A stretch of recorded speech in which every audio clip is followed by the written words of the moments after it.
For as long as human beings have walked upon Earth, we've tried to make sense of our world and predict what the future will bring.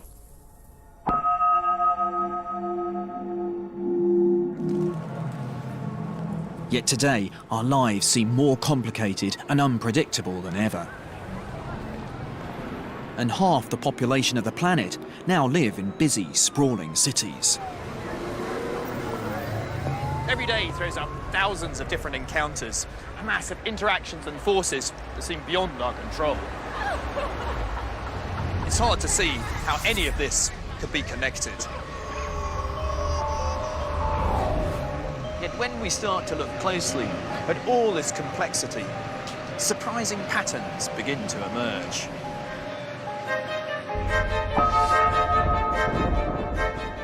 It's these patterns that I believe point to an underlying code at the very heart of existence that controls not only our world and everything in it, but even us.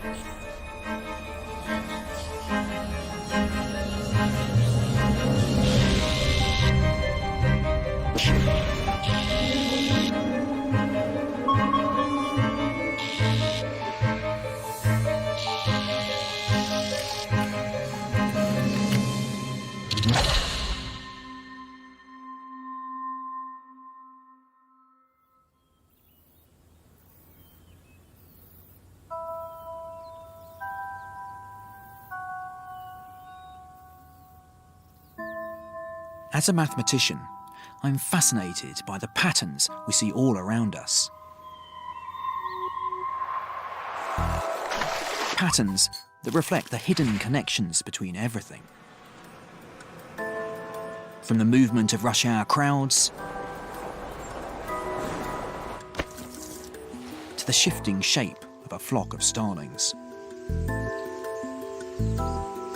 The cacophony of a billion internet searches and the vagaries of the weather.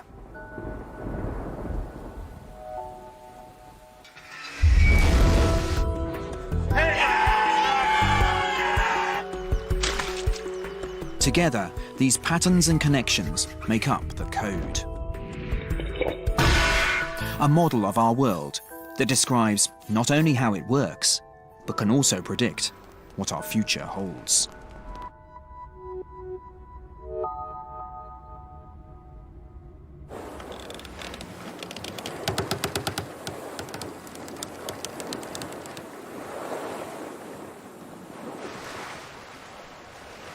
Around 500 years ago, a ship was caught in a terrible storm. As rain lashed the decks and gale-force winds tore through the rigging, the ship began to take on water. The captain had no choice but to run his ship aground and wait for help. But help never arrived, and the natives were hostile. After 8 long months, and with his crew facing certain starvation, the captain came up with an ingenious plan. He summoned the local chief and told him his god was angry. So angry, in fact, that if they didn't bring supplies within 3 days, God would swallow the moon.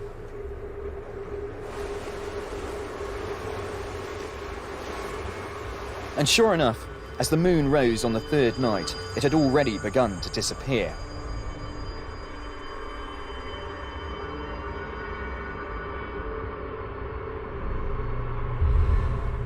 Terrified, the locals ran from all directions towards the ship, laden with provisions.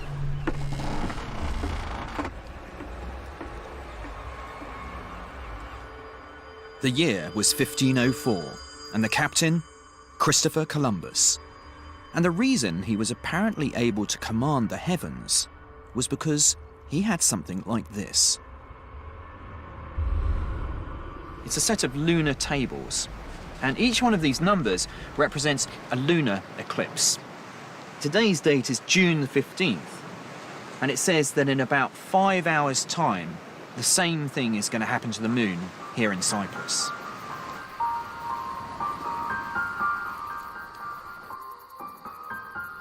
During a lunar eclipse, the Earth passes between the sun and the moon, casting its shadow across the lunar surface.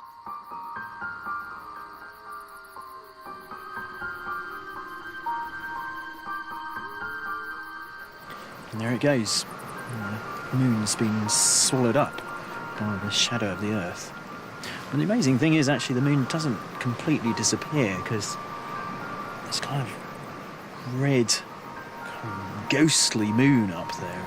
And that's because the light from the sun is being refracted around the Earth. Really quite spooky.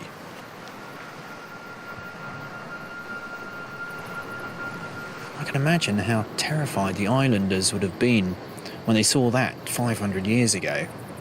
And the only explanation for them would have been that the gods really were angry with them.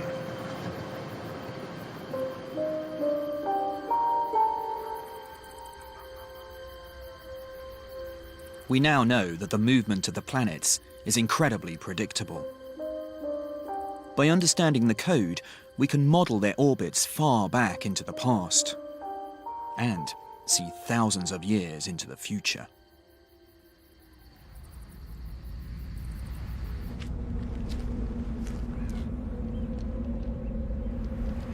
It's thanks to the code that we're no longer frightened by an eclipse. In fact, the code is such a powerful thing that I'm even prepared to entrust my life to it.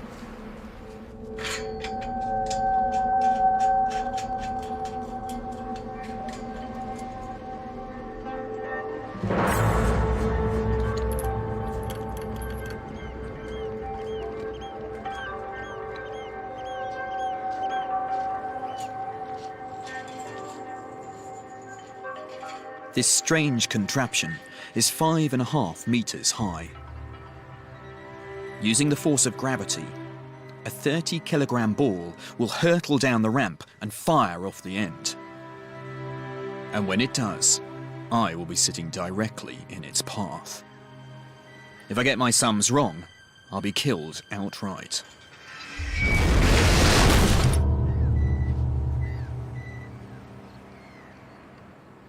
To calculate how far the ball's going to go, I need some key measurements about the ramp. Little h is 0.8 meters. The angle is 49.1 degrees. So gravity, I know, on the Earth is 9.8 meters per second squared.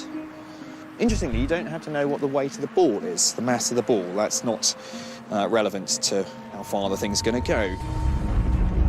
2 times gravity times the height, 5.5, multiplied by the speed, by 49.1, take the cosine. That will give me a distance of 9.95 meters. But we've got air resistance, there's friction on the ramp as well. What about the wind today? Oh, that's 9.6. Okay, so the predicted distance is going to be 5.6 meters. That's where I think the ball is going to land.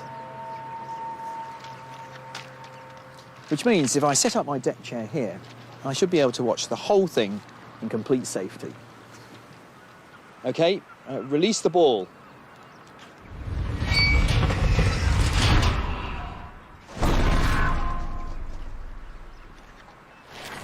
And that is the power of the code.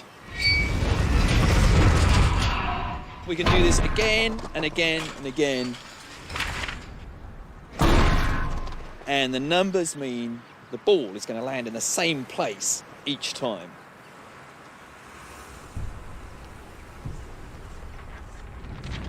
If everything in the world behaved according to equations that give definite answers, then we'd be able to predict the future with absolute certainty. But unfortunately, things aren't quite that simple.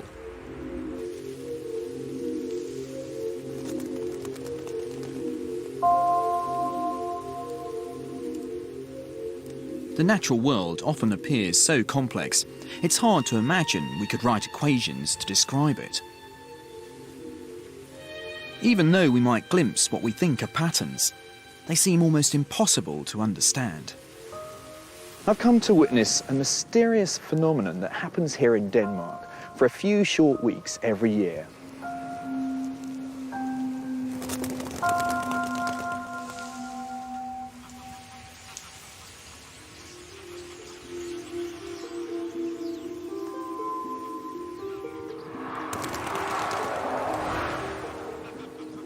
First few appearing, I think.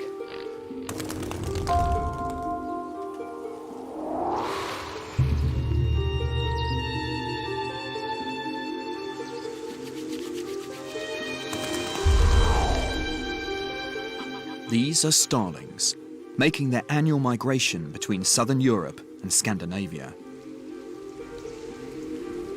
A single flock can contain 1 million birds or more.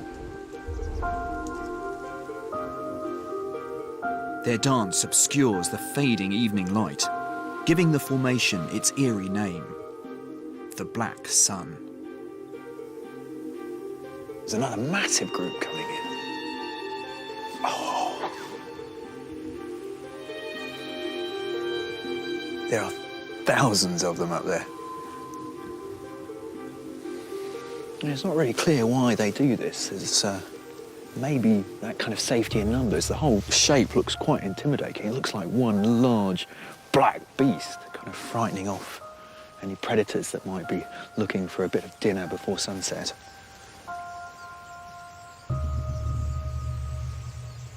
Look at that. Oh. It's almost hypnotic.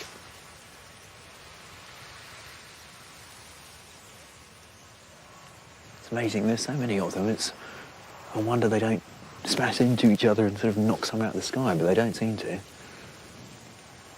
An incredible synchronization. Oh. And you're never quite sure what it's going to do next. It's an almost impossible achievement. How can each bird predict the movements of thousands of others?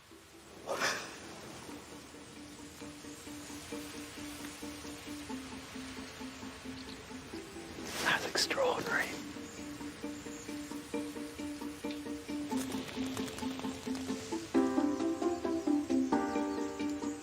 As strange as it seems, by reducing each starling to numbers, we can model what's happening on a computer.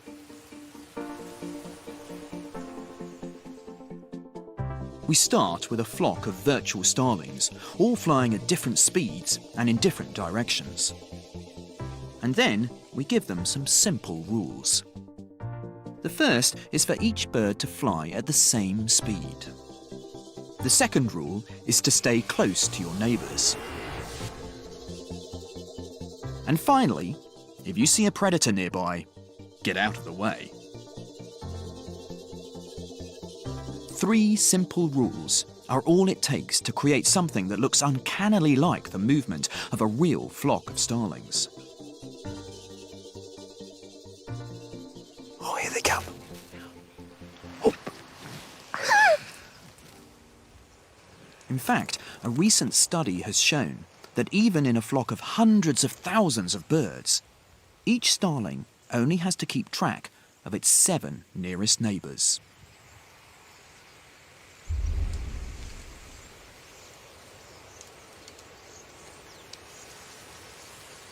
And there, they're all gone. The sky's clear again.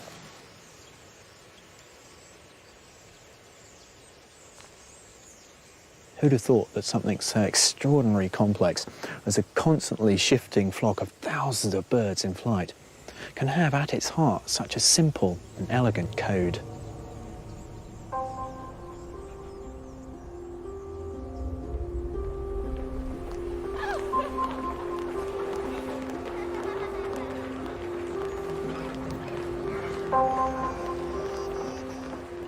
It seems inconceivable that human beings could ever be reduced to a mathematical model like starlings.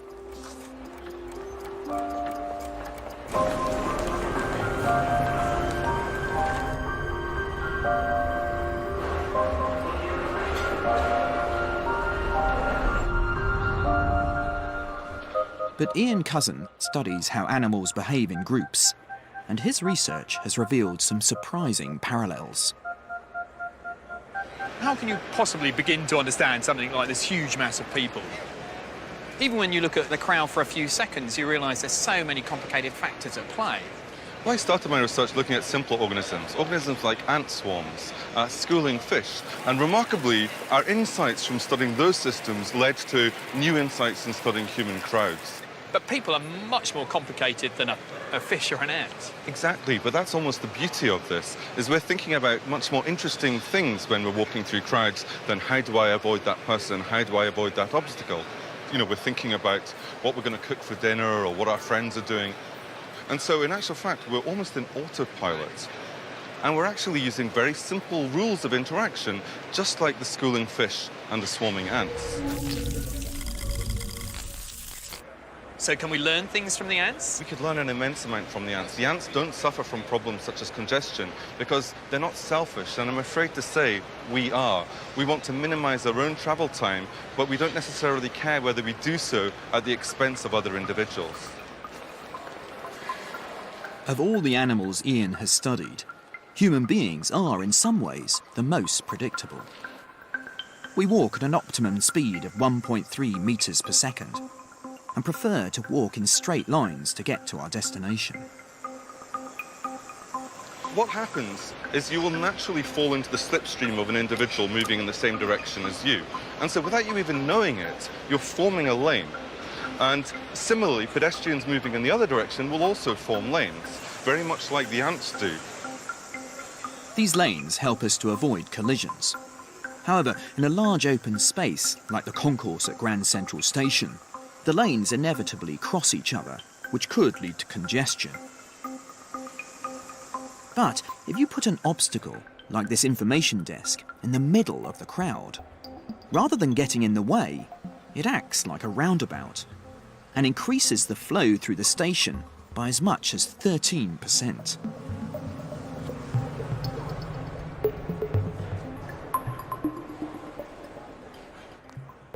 These rules are so effective at predicting what we'll do. They can even be used to simulate crowds of people. Each individual is actually described by a set of numbers as they move through an environment. Exactly, we're capturing the average type of behavior of pedestrians. We're capturing these simple and local rules that people use within crowds to then make predictions as to how the whole crowd is going to flow through different types of environments. We can use this underlying code of the crowd to design buildings that are more efficient and safer. Simulations like these are able to accurately predict how quickly a building can be evacuated, even before it has been built.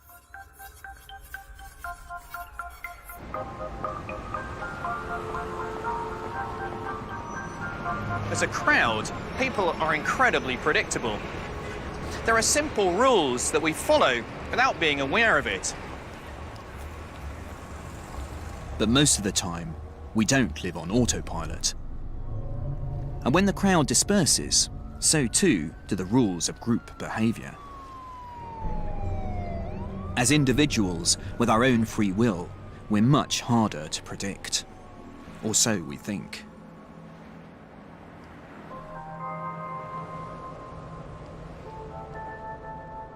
Before we get started, I would like to mention the rules. They are very simple. There are 3 throws and there are only 3 throws. We use a 3 prime shoot, which means you go 1, 2, 3, and you release your throw on 4. The throw of rock is a closed fist. You can throw it any way you want as long as it is a closed fist. Your paper must be horizontal, your scissors must be vertical. That will be a foul.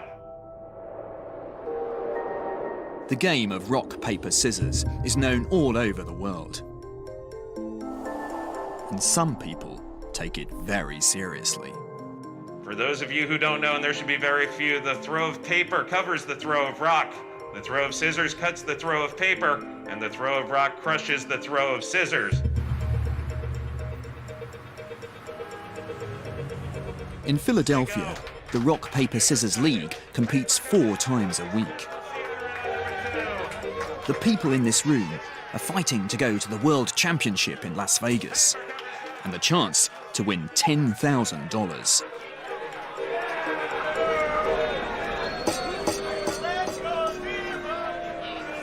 Sweet G in the lead. Rock crushes scissors for Sweet G. You're on the verge of elimination, Drew Bag. 3rd and final set. Winner moves on. Rock crushes scissors. And what a match to take us down to the final 4. The intriguing thing about this game is that it should be impossible to predict what your opponent's going to do next. Rock, paper, scissors, they're all pretty much equivalent. So each throw beats one and loses to another. So essentially it's a game of even odds, a bit like a flip of a coin. But if the game is entirely random, every player would be evenly matched. And yet, some people win time and time again. It is match point, Sweetjie. Deepak has no points here in round number 2. He will need 2 straight throws. Can he get throw number 1? No! Sweetjie!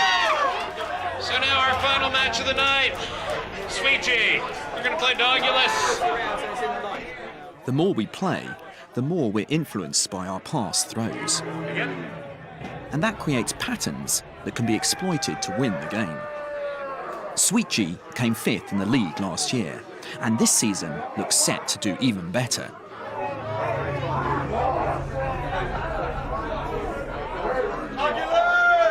Rock crushes scissors. Rock crushes scissors.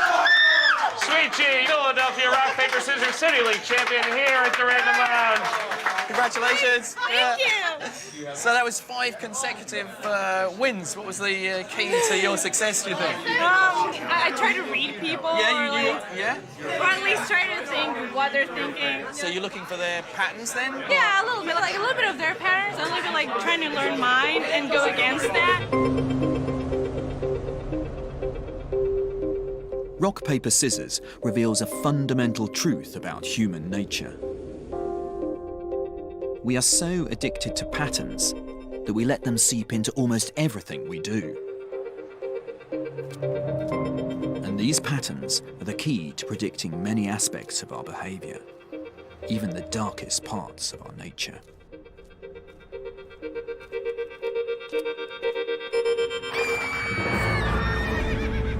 Deceased, female, height 5'2", complexion dark, eyes brown, hair brown. When you see this much activity in such a small geographic area, in such a tight time frame, that's a warning bell that something's going on, that we have a predator operating. Kim Rosmo has 20 years' experience as a detective inspector. He specialises in hunting down serial killers. The victim's body was found here in the corner by a police officer that came in shortly after the crime had occurred. But Rosmo is no ordinary cop, because he's got a PhD and uses mathematics to understand the patterns criminals leave behind. Which is a probability value. There's a logic in how the offender hunted for the victim and the location where he committed the crime. If we can decode that, and if we can understand that pattern, we can use that information to help us focus a criminal investigation. The reason it's so hard to catch serial killers is because there's often no link to their crimes. They kill random strangers in locations they have no obvious connection to. It's very common in the investigation of a serial murder case to have hundreds, thousands, even tens of thousands of suspects. It's a needle in a haystack problem. Where do you start? In 1888, the most notorious serial killer of all, Jack the Ripper, killed 5 women in London's East End. Since then, countless people have tried to solve the mystery of the Ripper's identity.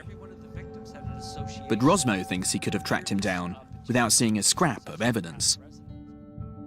Because he's worked out where Jack the Ripper most likely lived, based only on the location of the crimes.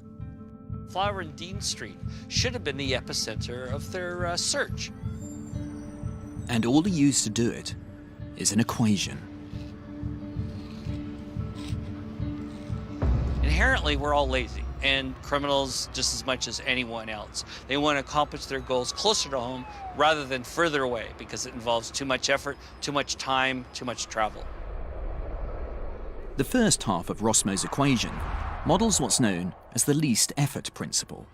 It means that the crime locations are statistically more likely the nearer they are to where the offender lives. If you have a choice of going to the corner store for a loaf of bread or going to one that's 7 miles down the road, you're going to pick the corner store. It seems a bit gruesome to apply the same thing to a serial killer as going and buying a loaf of bread or milk. Well, actually, if we can get over the horrible nature of these crimes and recognize that these are human beings like the rest of us, we can, because we understand ourselves, maybe get some understanding of these individuals. The second half of the equation describes something called the buffer zone. Criminals avoid committing crimes too close to home for fear of drawing attention to themselves.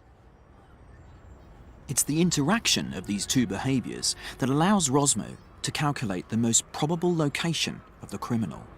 These individuals have to not only obtain their target or capture a victim, but avoid apprehension by the police and identification by witnesses. The technique, known as geographic profiling, is now used by police all over the world.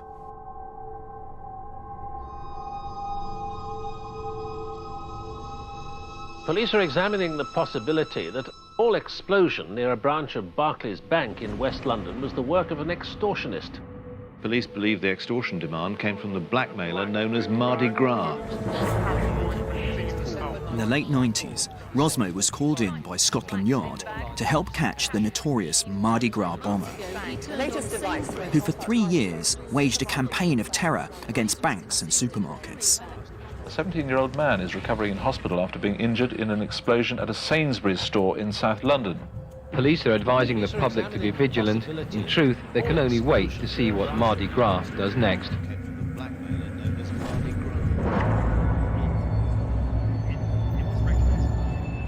How many bombs did he let off during that time? Total, 36 known linked offences. So as you can see, they range from north of Cambridge all the way down to the Strait of Dover, but most of them are in Greater London. So this is a map showing the locations of all the bombs that were set off? That's right. It's certainly a concentration on London, but it looks pretty randomly scattered. So now you're feeding those locations into the equation? Right, and what we have here now is the geoprofile, and that's going to show us the most likely location where the offender lived, with dark orange being the most likely or the most probable. So we can see that the major focus is around the Chiswick area. And in fact, in the report we prepared for Scotland Yard, we even prioritized postcodes for them. And how successful was it in this case? Well, let me show you the locations of the two brothers, Edgar and Ronald Pierce. Right, but this is really in the hot zone, isn't it? Yes. Yeah. Edgar's home is in the top 0.8% of the area of the crimes in Greater London, so less than 1%. That's extraordinary. Edgar Pierce had demanded £10,000 a day from Barclays. And when he and his brother tried to collect it from a cash point in Chiswick, the police were waiting. Two brothers in their 60s have been remanded in custody by magistrates in connection with the so-called Mardi Gras bombings. Ronald and Edgar Pierce, both from Chiswick in West London, each faced 3 conspiracy charges. It was recognized. Based on the apparently random location of 36 bombs, Rosmo's geographic profile narrowed the location of the Mardi Gras bomber from 300 square miles to a postcode in Chiswick. Although his brother Ronald was acquitted, Edgar Pierce pleaded guilty and was jailed for 21 years. So do you think the bomber was aware that he was creating these patterns? No, he wasn't. But it's very difficult for humans to engage in completely random behavior.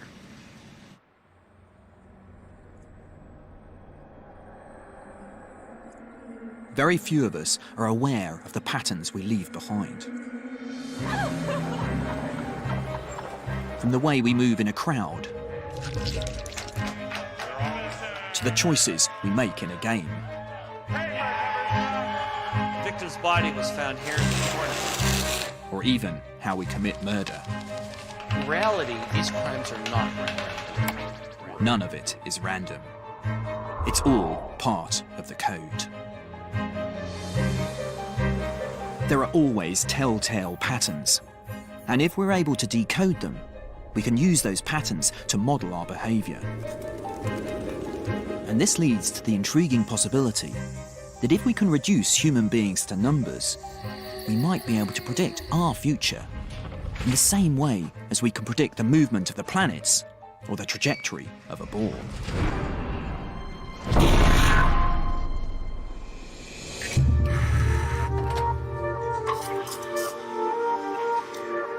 But the course of our lives never seems to run entirely smoothly, and the future rarely turns out exactly as we'd planned.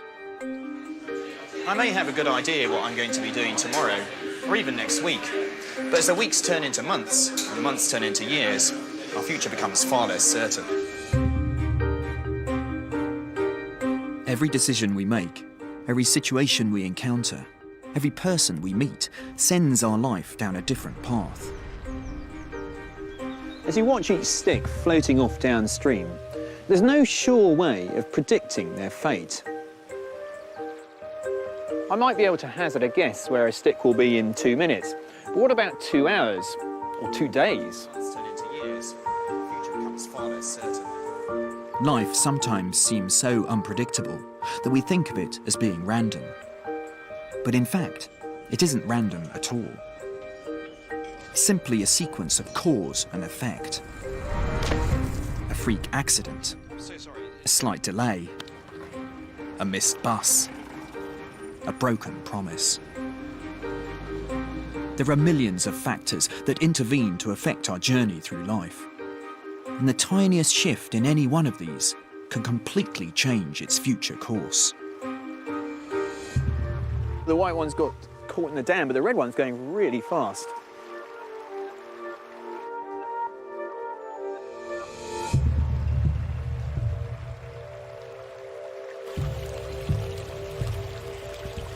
I think this would be a good finishing line. When here comes the white. It's way ahead of the red. And white's the winner. Right, let's give it another go.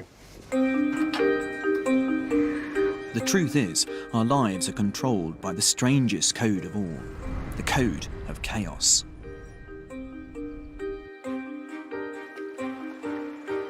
Our lives aren't random, they're chaotic.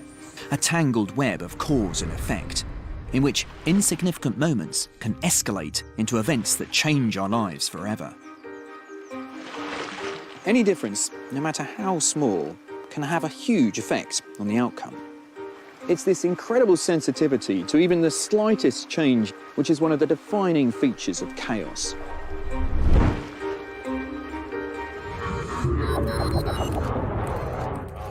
Because chaotic systems appear so random, it's often difficult to see a pattern. And that has led us to sometimes misinterpret our world in a spectacular manner.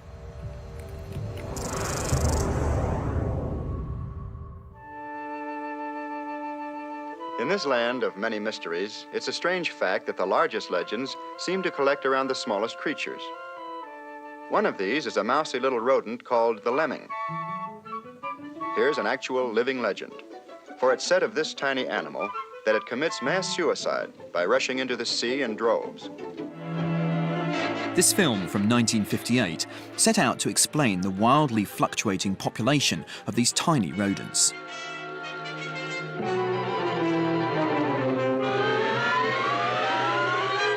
Ahead lies the Arctic shore, and beyond, the sea. And still the little animals surge forward. Their frenzy takes them tumbling down the terraced cliffs, creating tiny avalanches of sliding soil and rocks. The local legend of suicidal lemmings was the accepted explanation for why the Arctic can be overrun with them one year and almost completely empty the next. They reach the final precipice. This is the last chance to turn back.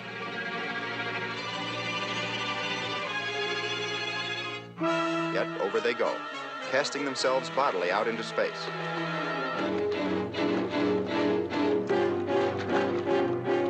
This film popularised the belief that lemmings are stupid, reckless, and suicidal. The very word lemming has come to mean as much.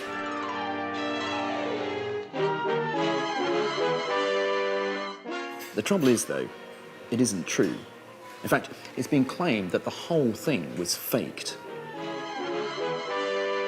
The filmmakers apparently flew in hundreds of captive bred lemmings and drove them over the cliffs and out to sea. Soon the Arctic Sea is dotted with tiny bobbing bodies. And so is acted out the legend of mass suicide. Now, as appalling as this sounds, the reason for the alleged lemming abuse stems not so much from ignoring the moral code, but rather an ignorance of the mathematical one. What no one knew at the time was that the incredible fluctuation in lemming numbers has nothing to do with mass suicide. It's all because of chaos. And there's a simple equation at its heart. So, for example, if I want to know how many lemmings there'll be next year, what I need to do is to take this year's population, P, and multiply that by the growth rate, R.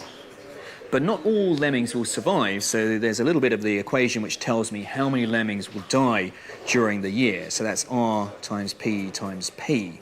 So we can rewrite this equation as the growth rate R times P times 1 minus P. Now, this equation isn't specific to lemmings. It actually applies to any animal population. And the interesting part of the equation is this number R, the growth rate, because when we choose different values for R, we get a very different behaviour for the population growth. The growth rate determines how quickly a population expands. For most species of mammal, this is usually below 2. With a growth rate in this range, the equation predicts that a population will steadily rise until it stabilises at a fixed value. But it turns out lemmings are one of the fastest reproducing mammals on the planet. Let's take R equals 3.1. The lemmings don't stabilise now, but ping-pong between two different values. So the population is high, then low, then back to high again, low again. But when the growth rate reaches a value just over 3.57, then something incredibly unexpected happens. Rather than levelling off at a fixed number, or fluctuating between two values, their population erupts into chaos. A plague of almost biblical proportions one year can plummet to near extinction the next. It's almost impossible to predict how many lemmings you're going to have. In fact, there doesn't seem to be any pattern to this at all. And of course, this is exactly what's seen in reality. Unpredictable boom and bust lemming populations. Lemmings are one of the few creatures on Earth that breed so quickly, their growth rate can sometimes exceed this tipping point. It's such an odd phenomenon that mass suicide seems like a plausible answer. But the real explanation comes from the code, from this equation.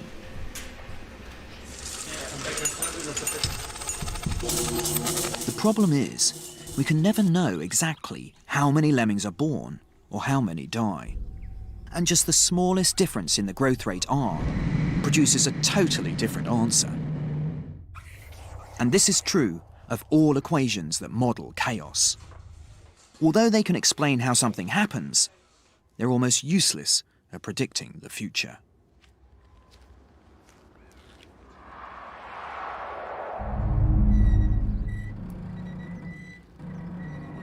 I can use an equation to calculate where this ball will land, because even if I'm slightly out in any of my measurements, it will only make a small difference to the final result.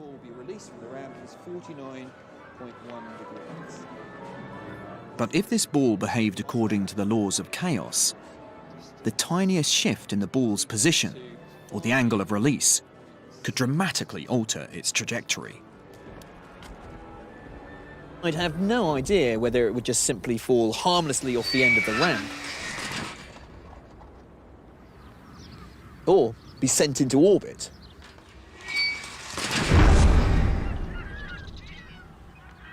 I'd have no idea where to put my deck chair.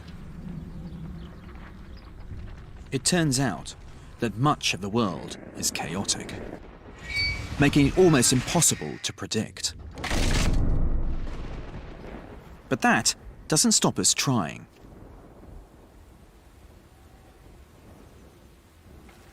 Knowing whether the sun is going to shine or the heavens are going to open is a British obsession. But trying to plan our lives around the vagaries of the weather seems almost futile.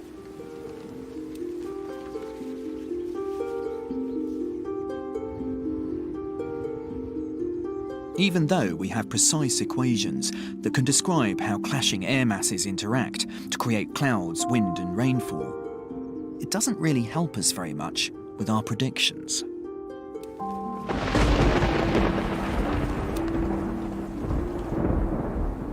That's because we can never know the exact speed of every air particle, the precise temperature at every point in space, or the pressure across the whole planet. And just a small variation in any one of these can produce a vastly different forecast.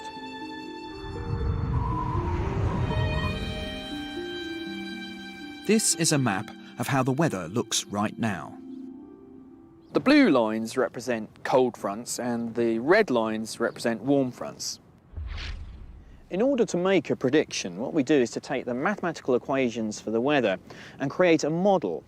Now the trouble is I can't know the precise atmospheric conditions, so I take as much data as possible, but then I make small variations in the data and run the model again and again and again. And what I get is different predictions according to those slight variations.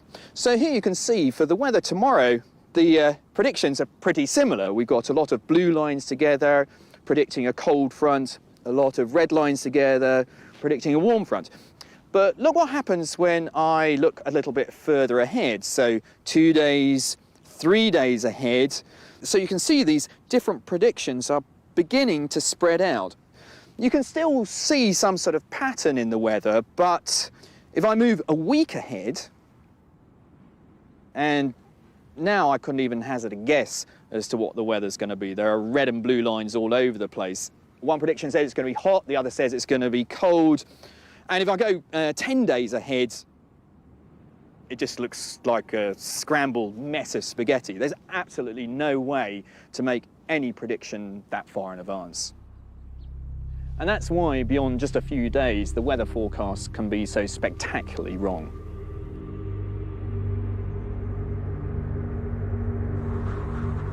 Once we understand that the atmosphere is chaotic, we can appreciate that the smallest change in the initial conditions can dramatically alter what will happen. The movement of just one molecule of air can be magnified over time to have a huge effect on the weather as a whole. We sometimes refer to this phenomenon as the butterfly effect. The idea that something as small as the flap of a butterfly's wings might create tiny changes in the atmosphere that could ultimately lead to a tornado on the other side of the world.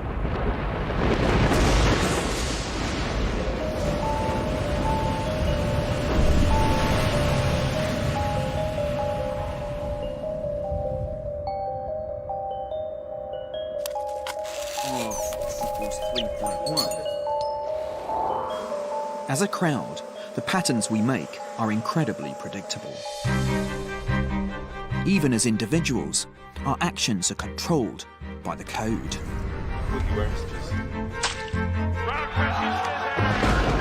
And by untangling chaotic systems like the weather, we've uncovered evidence of the code in what we once thought of as impossibly complex. When we look at things from a different angle, surprising patterns emerge. Patterns that can reveal defining truths about ourselves and our future.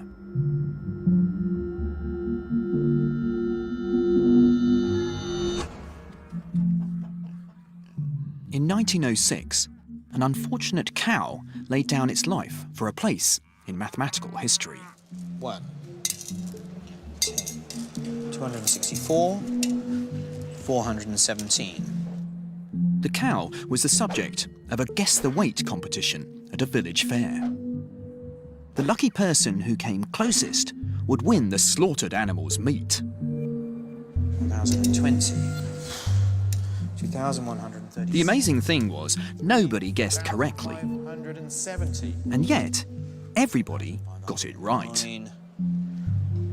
4,510. To show you how they did it, I'm not going to use a cow, I'm going to use a jar of jelly beans. 450. 800. 12,000. 7,000. How many jelly beans do you think there are in this jar? 80,000. 80,000. No, actually, 50,000. 50,000? Yeah. Okay, 50, yeah, okay. It's incredibly difficult for anyone to guess how many jelly beans there are. I asked 160 people, and most were way off the mark. Everything from 400 right up to 50,000 beans. In fact, only 4 people got anywhere near the correct answer of 4,510. Plus 1,500, plus 3,273, plus 873,000, plus... But if I add all the answers together and take the average, I'll get the combined guess of the entire group. Plus 4,500, 463, plus 853, plus 1,000, plus 5,000, which gives a grand total of 722,383.5. Somebody thought there was half a bean in there. Now, there are 160 guesses made, so let's see how close they are collectively. Wow, that's extraordinary. If you remember, there were 4,510. The average guess to the nearest bean is 4,515. I mean, I thought it'd be close, but I didn't think it'd be that close. That is ridiculous.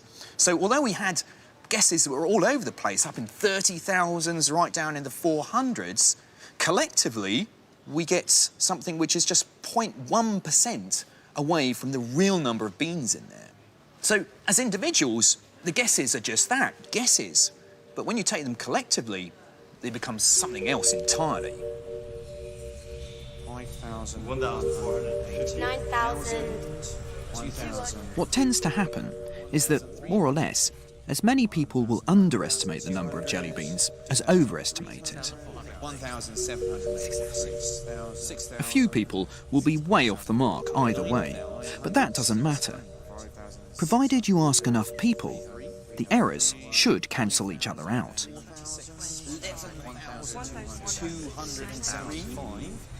700.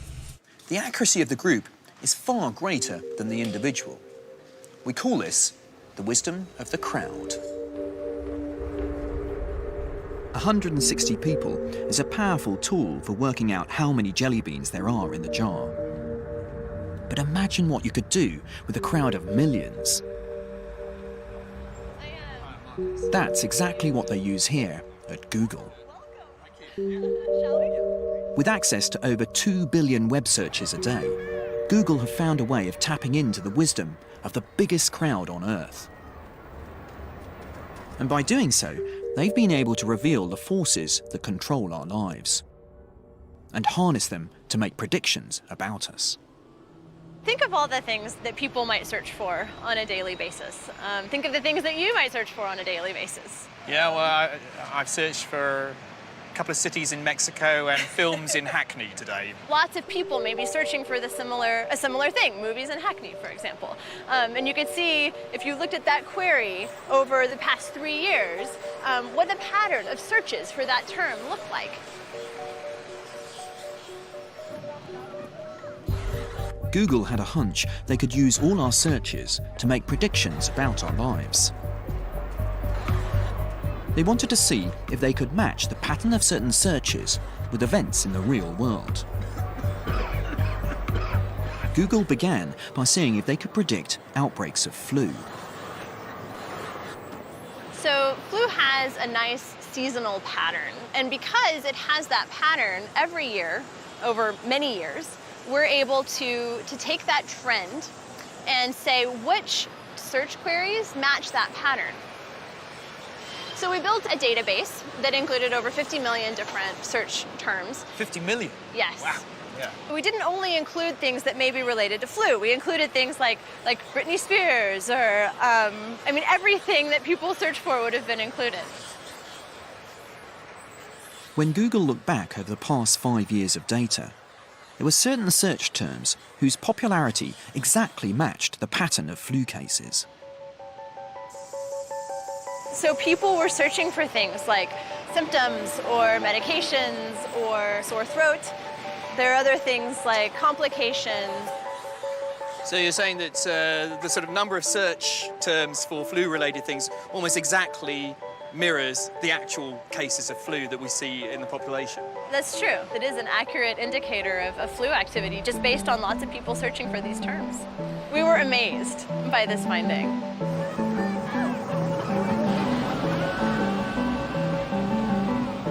As soon as they see this pattern of search terms, Google can predict there'll be an outbreak of flu, often before people have even gone to the doctor. This is the extraordinary power of the code. But it's just the tip of the iceberg. The searches we make can be used to predict where we're going to go on holiday, what model of car we're going to buy, or how we're going to vote. Often before we know ourselves. It's even been possible to forecast the movement of the stock market from the number of negative words used on Twitter. Analysing such vast amounts of data doesn't just allow us to make predictions. It can also tell us something fundamental about ourselves. You look out at a city like this, and it looks like, some arbitrary jumbled mess. Yet, the city is people. It's not actually the buildings and the streets. They're the stage upon which the real actors are playing out the story of civilization.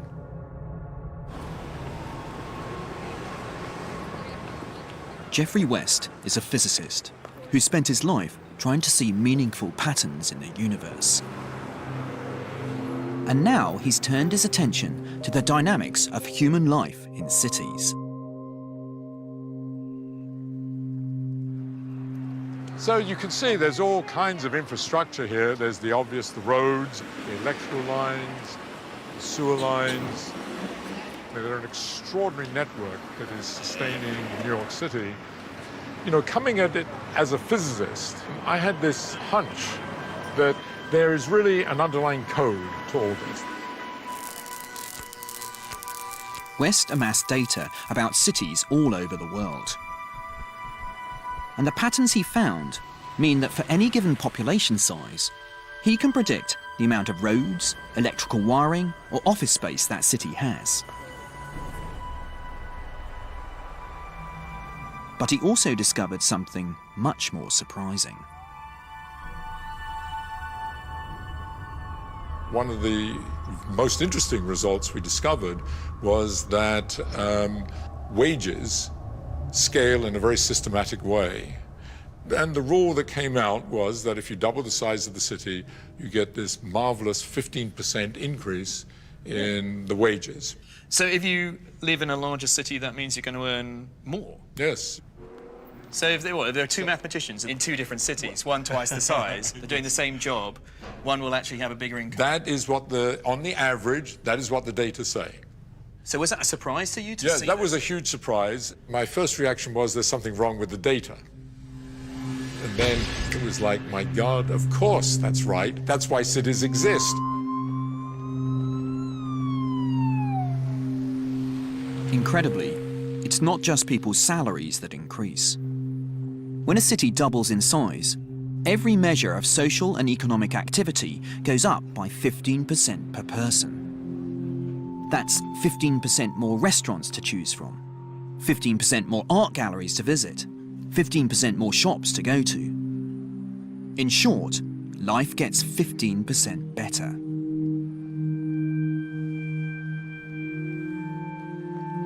know, it looks like magic, some Yeah, it feels magic. like It's a alchemy. magic formula that we as social human beings have discovered. This 15% bonus, so to speak, is, I believe, the reason that people are attracted to cities and why there has been this continuous migration from the countryside and into the cities, and at some deeper level actually drive our civilization. According to Geoffrey West, humankind has an ultimate number. It's this extra 15%, or 1.15. He believes it's the most important driving force in humanity. This single number, 1.15, predicts our future. It will bring us together in ever-expanding cities and shape our destiny for as long as human beings exist.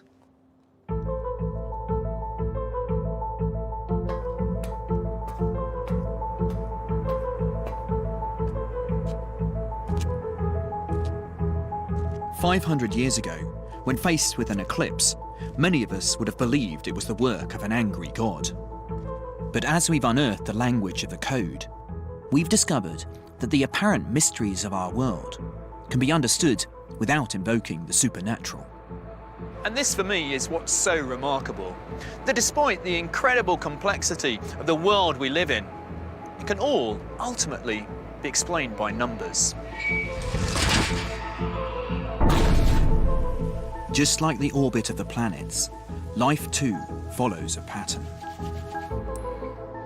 And it can all be reduced to cause and effect.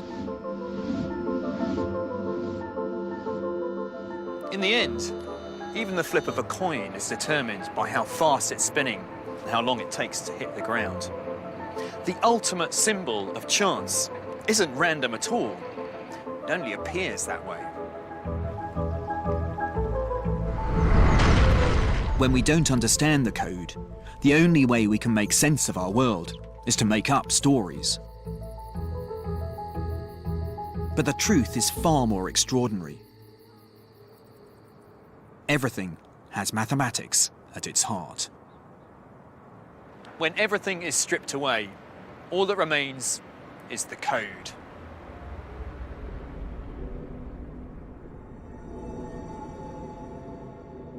Go to bbc.co.uk/code to find clues to help you solve the code's treasure hunt. Plus, get a free set of mathematical puzzles and a treasure hunt clue when you follow the links to the Open University. Or call 0845 366 8026.